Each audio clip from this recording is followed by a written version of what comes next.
Ədalətsiz blokada və Bəni Haşim qəbiləsinin mövqeyi.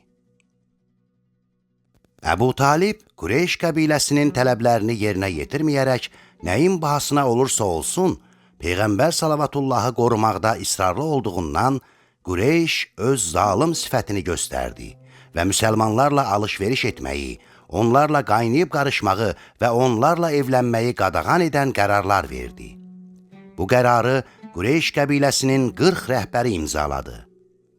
Əbu Talib, qardaşı oğlu və maraqları eyni olan Bəni Haşim və Bəni Mütəllib qəbilələri ilə Əbu Talib dərəsinə çəkildi.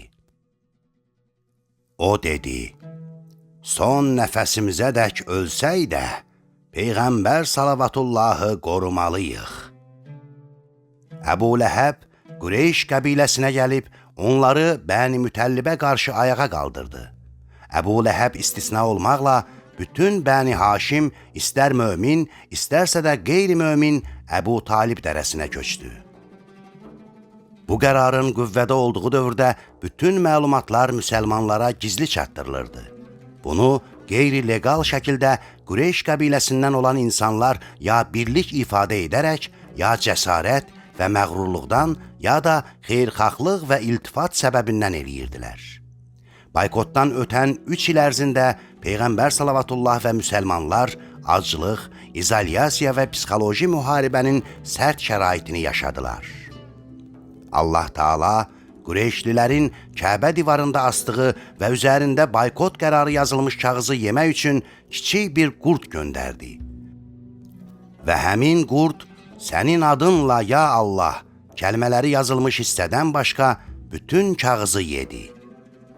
Allah Taala öz rəsuluna, o da əmisi Əbu Talibə bu işlə bağlı xəbər verdi və Əbu Talib Peyğəmbərlə birlikdə Kəbə məscidinə gəldi. Onları Qureyş qəbiləsinin tanınmış adamları qarşıladılar və elə zənn elədilər ki, Rəsul-i Əkrəmlə əmisi ilahi missiyadan əl çəkmələri və təslim olmaları səbəbindən buraya gəlmişlər. Bu zaman Əbu Talib onlara dedi, qardaşım oğlu mənə xəbər verdi ki, Allah Taala kiçik bir qurda qərarınız yazılmış kağızı yeməyi hökm etmişdir. Bu kiçik qurd da Allahın adı yazılmış hissədən başqa bütöv kağızı yemişdir. Baxın, əgər bu düzdürsə, onda pis fikirlərinizdən, rəyinizdən əl çəkməlisiniz. Yox, əgər düz deyilsə, onda qardaş oğlumu sizlərə təhvil verərəm. Qureyşlilər dedilər, çox insaflı danışdın. Sonra onlar bükməni açdılar və işin Peyğəmbər salavatullahın buyurduğu kimi olduğunu gördülər. Baş verən bu hadisədən utanıb, xəcalət çəkərək başlarını aşağı dikdilər. Tarix-i Yəqubi, 2-ci cild, 21-ci səhifə. Təbəqat-i İbn Səd, 1-ci cild, 173-cü səhifə. Əs-Siratun Nəbəviyyə, 1-ci cild, 377-ci səhifə. Başqa bir rəvayətdə də deyilir ki, Qureyşin bəzi kişiləri və cavanları qəbilədən ayrılıb getməklə qəbilədə böyük narazılığa səbəb oldular. Bəni Haşim qəbiləsi də adamlarının çətinliklər və məhrumiyyətə məruz qalmasından bərk əziyyət çəkmişdi. Ona görə də hər iki qəbilə öz aralarında bu qanunu və baykotu ləğv etmək barədə razılıq əldə etdilər. Aralarında inatkarlar da oldu. Bükməni açdıqda gördülər ki, kiçik bir qurd onu yemişdir. Əs-Siratun Nəbəviyyə, 1-ci cild, 375-ci səhifə. Tarix-i Təbəri, 2-ci cild, 423-cü səhifə. Bütün hallarda Allah Taala Qureyşliləri bir daha xəcil və rüsva etdi. Lakin onlar Peyğəmbər salavatullaha və onun missiyasına qarşı ədavət və düşmənçiliklərindən əl çəkmədilər. Kədər və hüzn ili. Behzətin 10-cu ilində müsəlmanlar blokadadan çıxa bildilər. Onlar bütün çətinliklərə baxmayaraq, and içib özləri üçün seçdikləri məqsədə doğru hərəkət etməkdə artıq daha güclü, daha zəngin təcrübəli idilər. Blokadanın nəticəsi kimi və bu barədə çox danışıldığından artıq İslam və müsəlmanlar haqda söhbətlər Ərəbistan yarımadasının hər yerinə yayılmışdı. Peyğəmbər salavatullahın qarşısında çətin bir vəzifə dururdu. Buraya geniş şəkildə Məkkədən ətraf yerlərə çıxmaq, İslami missiyanı daha möhkəm adamlarla irəli aparmaq üçün bir neçə təhlükəsiz məkan və yerin tapılmasına səy göstərilməsi daxil idi.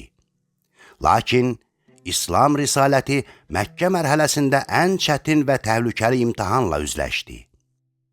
Bu risalətin ilk ictimai dayağı onun və Peyğəmbər salavatullahın ən güclü müdafiəçisi Əbu Talib vəfat etdi. Onun vəfatından bir neçə gün sonra isə Peyğəmbərin ikinci dayağı olan Ümmül Möminin Xədicə vəfat etdi. Bu iki hadisənin İslami missiyanın gedişinə möhkəm təsirindən çıxış edərək, Peyğəmbər salavatullah həmin ili hüzün və kədər ilə adlandırdı və buyurdu: Əbu Talib vəfat etsə də, Qureyş hələ də mənə qarşı nəsə etmək iqtidarında deyildir. Yəni, məni qorxutsa da, özü məndən daha çox qorxur. Kəşfül-Qümmə 1-ci cild 61-ci səhifə. Müstədrəkül-Hakim 2-ci cild 622-ci səhifə.